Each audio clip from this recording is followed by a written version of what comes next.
សួស្តីបងប្អូនទាំងអស់គ្នាថ្ងៃនេះខ្ញុំមានវីដេអូថ្មីទៀតហើយចង់បង្ហាញទៅដល់បងប្អូនទាំងអស់គ្នាអំពី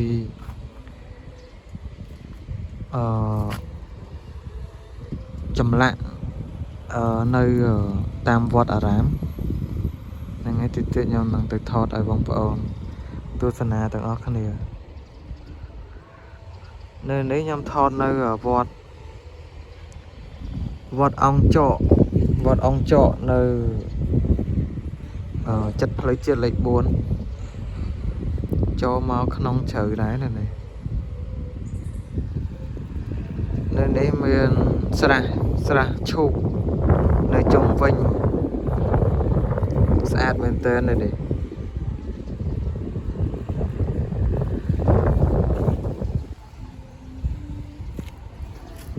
ខ្ញុំឃើញមានត្រីធំណាស់តាមានត្រីធំគេយកមកប្រឡែងនៅហ្នឹង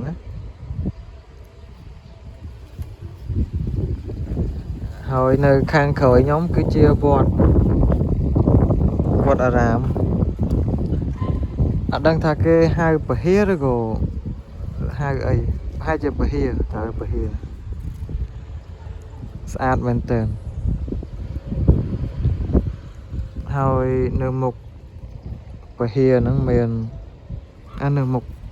ខ្លោងទ្វារយើងដើរឡើងហ្នឹងមានអាស្រមលោកតា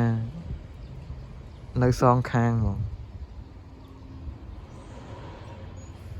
ខាងនេះមួយខាងស្ដាំដៃមួយទៀត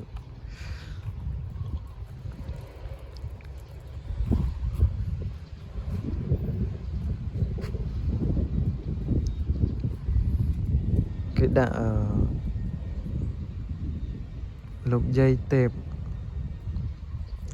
សូមឲ្យកូនចៅមានសេចក្តីសុខសេចក្តីចម្រើនហើយនៅជុំវិញហ្នឹងគឺសិតតែចែកដីហ្មងចែកដីនៅជុំវិញវត្តហ្មងទៅជុំវិញស្រះទឹកហ្មងស្រះទឹកឈូកហ្នឹងតើឥឡូវយើងទៅមើលខាងលើទាំងអស់គ្នាទៅមើលរូបចម្លាក់ខ្ញុំថតឲ្យបងប្អូនទាំងអស់គ្នាមើលសំខាន់តាវនៅសងខាងស្អាតរូបចម្លាក់តាវ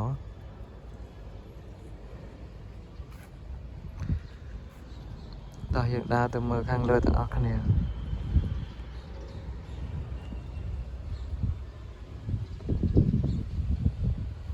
រូបចម្លាក់ពណ៌មាសស្អាតរូបចម្លាក់ជាមនុស្សស្រីតែដឹងថាតំណាងឲ្យអី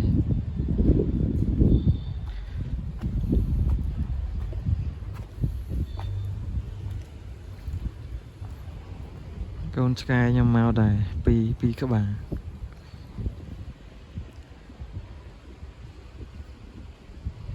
មើលតសូក្បូរក្បាច់ស្អាតហ្នឹង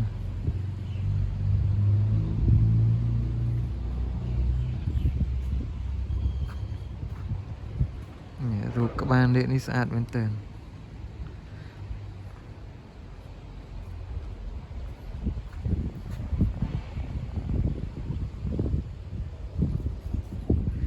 អត់ដឹងអ្នកទាំងអស់គ្នាមើលឃើញអត់ទេវារៀងចាំងថ្ងៃម៉ោងខ្ទង់3 4ល្ងាច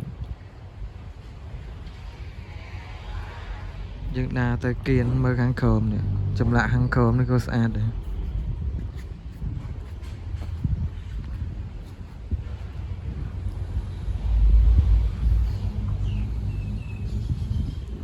So beautiful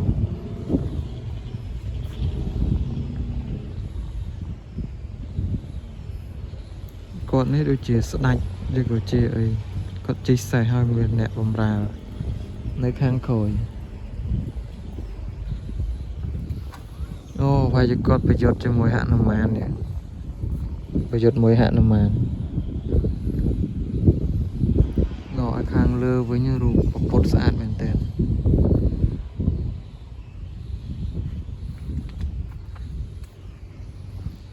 ស្រះទឹកនៅ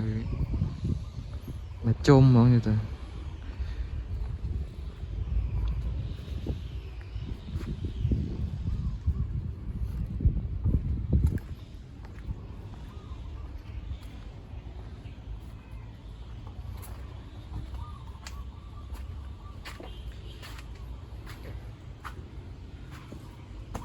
so beautiful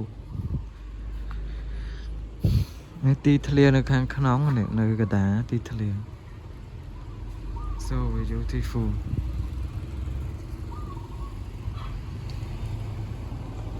នេះគេហៅដើមចម្ប៉ាស្អាតមែនតើ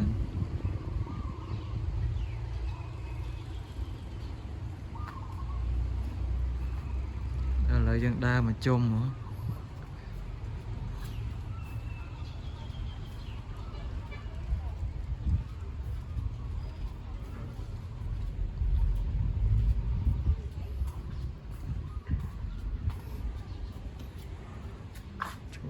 សិតកា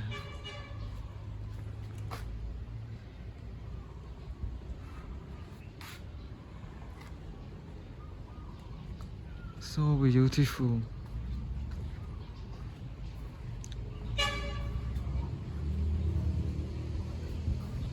អានេះគេហៅអីគេចេះអូក៏ចន្លោះហ៎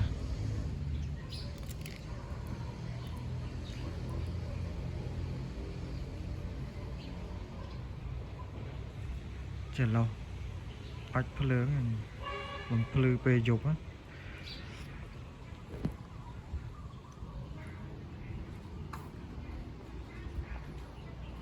ឯទីធ្លានៅជុំវិញក្នុងវត្តអី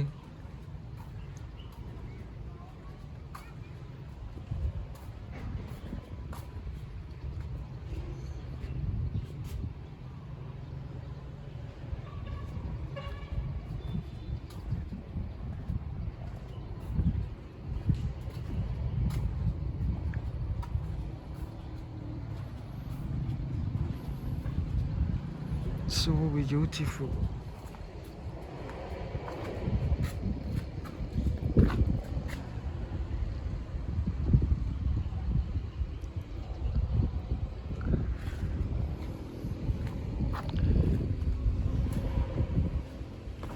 នេះគេហៅវត្តអង្គចកនៅជាយពេញដែរទេនេះអត់ឆ្ងាយមែនទេនៅចិត្តខណ្ឌកវោខណ្ឌចោមចៅអីហ្នឹងចិត្តគ្នា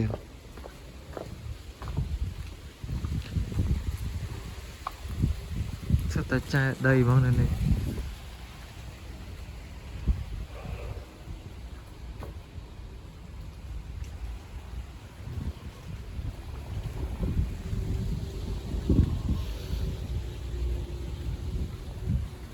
ធ្វើស្ពានធ្វើអីឡើយបងមានរូបពុទ្ធប្រក់នេះហើយនឹងរូបព្រះបាទជ័យវរ្ម័នហើយនឹងរូបហនុមាន so beautiful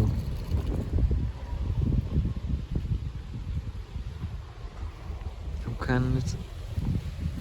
ឈប់នៅជុំវិញហ្មង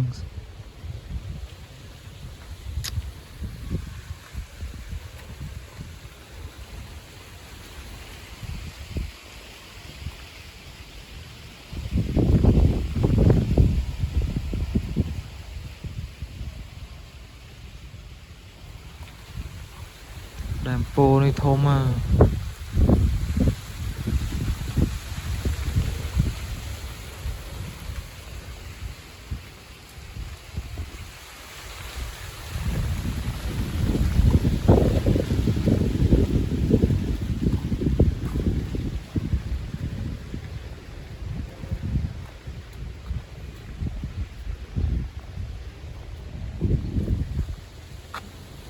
so beautiful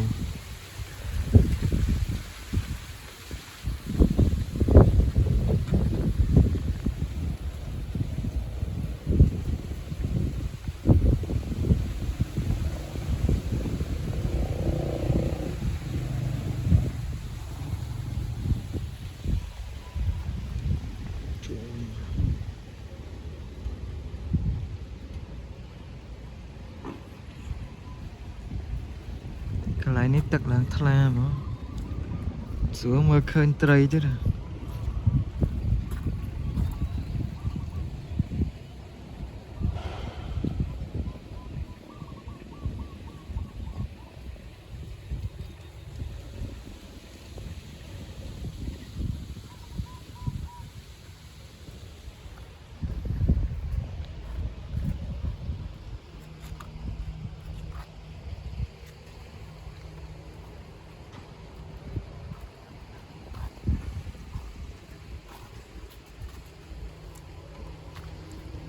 ពេលខ្ញុំមកលើកមុនមានផ្កាឈូកមានអីស្អាតហើយ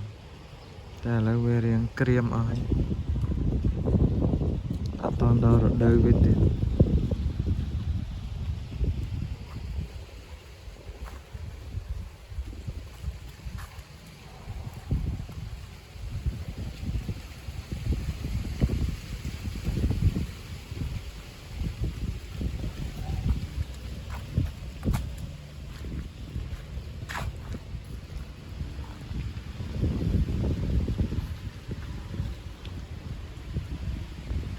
មិញខ្ញុំដូចអត់តាមបានបង្ហាញក្បាច់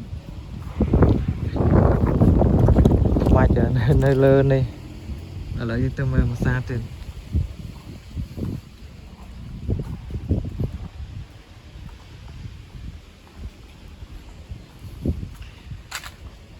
ដោយសារយើងទុកម៉ូតូចោលដល់អញ្ចឹងយើងដើររៀងលឿនតិចតែឥឡូវមកមើលជាមួយខ្ញុំម្ដងទៀតសារថ្មីរូបនេះដូចជាលោកយាយកំពុងប្រយុទ្ធជាមួយ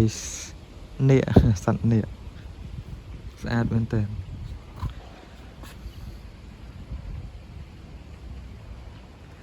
So beautiful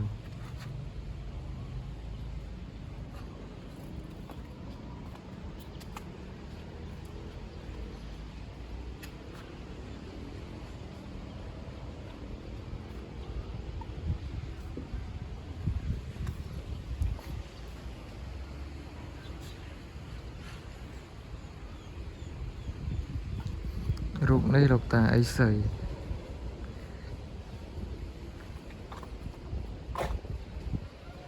អូកាលនៅរៀនធ្លាប់ឃើញគេហៅតាជូជក់ហ្នឹងហើយតាជូជក់ត្រូវឆ្កែចចកខំស្បងជីពើគាត់សម្ពុតគាត់ហ្នឹង So beautiful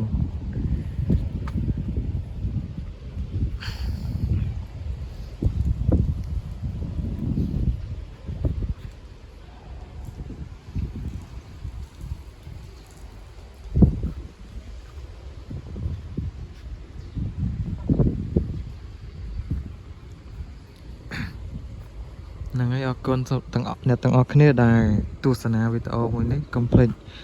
like subscribe channel YouTube ខ្ញុំម្នាក់មួយផងហ្នឹងហើយសង្ឃឹមអ្នកទាំងអស់គ្នាជួយ subscribe ម្នាក់មួយផង